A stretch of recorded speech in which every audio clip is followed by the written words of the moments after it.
गाबोननो जानो गोनां 10,000निबो बारा बागुरुम्बा दोहौ जि मोसानायनि जि हाबाफारि बा दिन्थिफुंनायनि जि हाबाफारि आसाम सरकारनि इनिशिएटिभआव गुवाहाटीनि खरुखजाय स्टेडियामाव मोनाबिलिनि 6 बाजियाव भारतनि गाहाय मन्त्रि मानगोनां नरेन्द्र मदि बिथांनि बाहागो लानायजों जि दिन्थिफुंनायनि थाखाय गासै बिथिंनि जिखिनि प्रिपारेसन दा सोलिबाय थादों बे बागुरुम्बा दोहौ बे दिन्थिफुंनाय बा बागुरुम्बा जि मोसानाय बे दिन्थिफुंनायखौ लानानै दुलाराय बर' फरायसा आफादा जोङो गिबियावनो आसाम सरकारखौ जोङो धन्यबाद बावदों आसामनि गिबि मन्थ्रिखौ जों धन्यबाद बावदों आरो बर' जोंनि लाइमोन जोंनि बर'नि गाननाय जोमनायजों दख'ना गामसा आर'नाइ आरो बागुरुम्बा मोसानायाव जोङो आखायाव गोदोनायाव बा खोमायाव जायफोर खेरा गानो बा खाम दामग्रा जोंनि सेंग्राफोरा बा जोहोलावफोरा जिखिनि बेयाव दामजु दामनायजों लोगोसे खाम जथा सिफुं सेरजाजों लोगोसे जिखिनि बेयाव नांगौ मुवाफोर बाहायो बे जोंनि गोजामसिन हारि हिसाबै मोनसे जोंनि नेरसोन जोंनि सिनायथि आरो बियो मोनसे ट्रेडिशनेल मोनसे हारिनि जोंनि जि आबुं महर बेखौ बेरखांहोयो आं बेखायनो गाबोननि जि बागुरुम्बा जि मोसानाय प्राय 10,000नि बारा बियो मोनसे जारिमिनारि मोनसे खोन्दो आरो बे मोनसे जारिमिन सृष्टि खालामनो नागिरदों जों गोबां मेल मिटिं एबसुनि बा बर' थुनलाइ आफादनि मेल मिटिङाव मालाबा 200 मालाबा 300 खेबसेयैनो ज'है बागुरुम्बाखौ मोसायो किन्तु 10,000 बियो गिबि खेबनि थाखाय मोनसे रेकर्ड सृष्टि खालामगोन जुदिও जों हास्थायदोंमोन जे थांनाय 2024 सनावनो बे खोथाया रायलायनाय जादोंमोन गिबि मन्थ्रि बिथाङा फोसावदोंमोन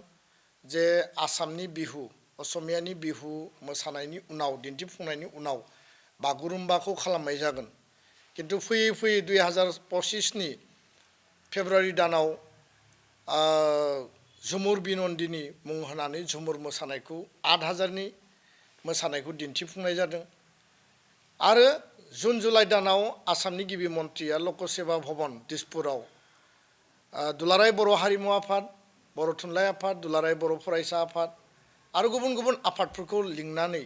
बिथाङा सावरायदोंमोन आरो सावरायनायाव बे आफादफोरखौ खावलायनाय जादोंमोन जे सरकारा मोनसे गिदिर इनिशिएटिभ लानो थांगासिनो दङ जे बागुरुम्बा मोसानाय आरो बेयाव आफादफोरनिफ्राय मदद नांगौ होननानै बिथाङा हांख्रायदोंमोन गाबोननि हाबाफारिया पिउरलि सरकारि हाबाफारि नाथाय जिहेतु बागुरुम्बाया बर' हारिनि मोनसे सम्पद मोनसे हारिमुवारि जोंनि मोनसे एसेट बा केपिटेल आरो जारिमिन मोनहासयै समनिफ्रायनो बर' सुबुंफ्रा बर' जोंनि सेंग्रा सिख्लाया खाम जथा सिफुं दामनानै जोंनि सिख्ला जोंनि लाइमोनफ्रा बेखौ मोसाबोदों आरो बेयाव जिखिनि बागुरुम्बा हाय बागुरुम्बा जि जोंनि जि मेथाइ बे मेथाइया जोंनि जेब्लायबो जोंखौ इन्सपायार खालामो आरो जोंनो गोदान आसा गोदान मिजिं लानानै माने रंजा बाजायै हारि हिसाबै थांना थानायनि थाखाय जोंखौ जेब्लाबो थुलुंगा होयो आरो बे मेथाइया जोंनि हारिनि मोनसे गुबै हारिमुखौ जोंनि हारिनि गुबै मोनसे जिखिनि फिचार्सफोर दङ केरेक्टार्सफोर दङ हारिमु हिसाबै बेखौ जेब्लाबो जोंनो मिथिहोयो दिन्थियो दा बेखायनो गाबोननि जिखिनि हाबाफारि बे हाबाफारियाव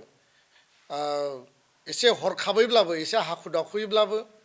गाबोननि दिनखौ थिग खालामदों सरकारा जुदिও एसे गोलाव सम मोनोब्ला जायफोरा दिनै बेयाव इन्सट्राक्टर बा हारिमु आफादा नांथाबनानै दङ गुबुन गुबुन गौथुमफ्रा नांथाबनानै दङ मास्टार ट्रेनारफ्रा नांथाबनानै दङ बिथांमोना बुंदों जे आरो सम मोनबावोबा जों साबसिन हामसिन खालामनो हाबावगौमोन किन्तु 17 तारिखआव हादरनि गाहाय मन्त्रि नरेन्द्र मदिया फैगोन आरो बिथाङा बे मोसानायाव स्वयं गावनो थागोन बिथांनि प्रेजेन्सआवनो बे दिन्थिफुंनाया जागोन आरो बे मोनसे रेकर्ड खेबसेयैनो 10,000नि बारा मोसानाया जाफुंसार महर मोनगोन बे गासैखौबो नोजोर बोनानै आसाम सरकारा बेखौ थांखि लादों आरो बेखायनो जोंनि खावलायनाया बेल'नो जे बे मोसानायखौ दिनै प्रधान मन्त्रीनि बाहागो लानायनि गेजेरजों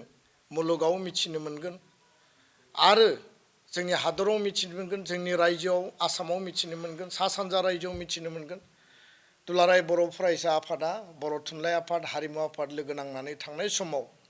2024नि 15 नभेम्बराव बड'लेण्ड महोत्सब बे बड'लेण्ड महोत्सब खुंनायनि गेजेरजों जोङो हारिनि हारिमुखौ जोंनि रावखौ जोंनि हारिखौ मुलुग दरबाराव गायसननायनि थाखाय जोङो हाबाफारि लाबोदों आरो उननि समाव बड'लेण्ड महोत्सबआव प्रधान मन्त्रीया गावनो स्वयं दङमोन आरो उननि समाव नखर मन्त्रीनि बाहागो लानायजों गोदान दिल्लीयाव बड'फानि मुङै जोङो लामा जों गायसननो हानाय बिथांनि मुङै जोङो मुसुखा गायसननो हानाया थारैनो हारि मोनसे थांना थानायनि गेदेर मोनसे माइल खुन्थिया होननानै जों बुंनो सानो आरो गाबोननि हाबाफारियाबो बे गासै हाबाफारिनि गेजेराव बेबो मोनसे माइल खुन्थिया बिनि गेजेरजों बर' हारिखौ मिथिगोन बर'नि हारिमुखौ मिथिगोन बागुरुम्बाखौ साबसिनै मोजाङै बयबो नुगोन मिथिगोन खोनागोन आरो बिनि थाखायनो जोङो आसामनि गिबि मन्त्रि डक्टर हिमन्त बिश्व शर्मा बिथांखौ बे गासै इनिसियेटिभनि थाखाय जोङो साबायखर बावदों धन्यबाद बावदों आरो हादरनि गाहाय मन्त्रि बिथाङा जिहेतु गावनो फैनानै बे हाबाफारियाव बाहागो लागोन